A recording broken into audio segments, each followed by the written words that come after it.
യഥാർത്ഥത അല്ലെങ്കിൽ അധർമ്മം അതിന്റെ ഫലം നരകമാണ് എന്ന് പറഞ്ഞപ്പോൾ പരീക്ഷത്തിന് കുറച്ചൊക്കെ പേടിയായി. എന്താ വെച്ചാൽ ഒരു അധർമ്മമൊക്കെ ചെയ്തിട്ടുണ്ട്, പിന്നെ പാമ്പിനെയൊക്കെ കൊണ്ടിട്ടുണ്ടല്ലോ മഹർഷിയുടെ കഴുത്തില്. ഭഗവാൻ ഇനി എന്ത് ശിക്ഷയാണ് അങ്ങോട്ട് കിട്ടുക, അതിന് എന്താണ് പോകാൻ വഴി? ഇങ്ങനെ തെറ്റായിട്ടുള്ള ചിന്തകളാണല്ലോ, എന്റെ തെറ്റായിട്ടുള്ള ചിന്തകളാണല്ലോ ഇതെന്നെ കൊണ്ട് ചെയ്യിപ്പിച്ചത് എന്നൊരു ബോധം വന്നത് കൊണ്ടാവും ഞാൻ ചിന്തിച്ചു പോയത്. അപ്പൊ ചോദിക്കുകയാണ്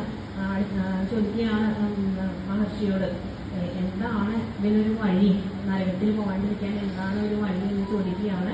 അപ്പൊ ഈശ്വര സ്മരണ കൊണ്ട് തൃപ്തനാവും, ശാന്തനാവും, വേണ്ടാത്ത ചിന്തകളൊന്നും ഉണ്ടാവില്ല, നാമസ്മരണം മതി എന്നുള്ളതാണ് ഇതിന്റെ ചുരുക്കത്തിലുള്ള അധ്യായത്തിന്റെ ചുരുക്കം. നമുക്ക് അധ്യായത്തിലേക്ക് കടക്കാം.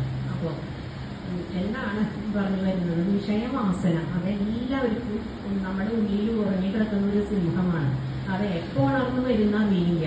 ഇങ്ങനെ ഇരിക്കുമ്പോൾ വരുന്ന ശ്രീമതി പ്രീതി എന്നാണ് പരിചയപ്പെട്ടു എന്നൊക്കെ പറഞ്ഞുകൊണ്ടിരുന്ന വായനയുടെ കാര്യമൊക്കെ ഞാൻ നോക്കേണ്ടത് ആ സാരിയുടെ കാര്യമാണ്.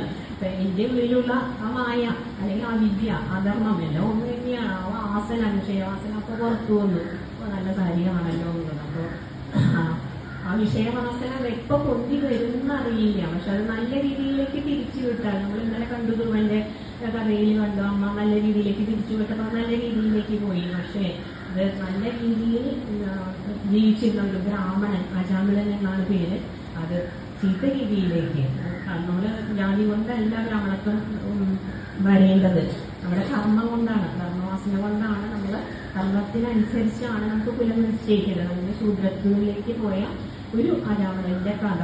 ഇവിടെ ലക്ഷണം, ശാസ്ത്രസ്കന്ധത്തിന്റെ ലക്ഷണം പോഷണം എന്നാണ് ലക്ഷണം. പോഷണം എന്നാൽ ഭഗവാന്റെ അനുഗ്രഹം. നമ്മള് ഇതിൽ കണ്ടിട്ടുണ്ട് നാരായണീയത്തില്.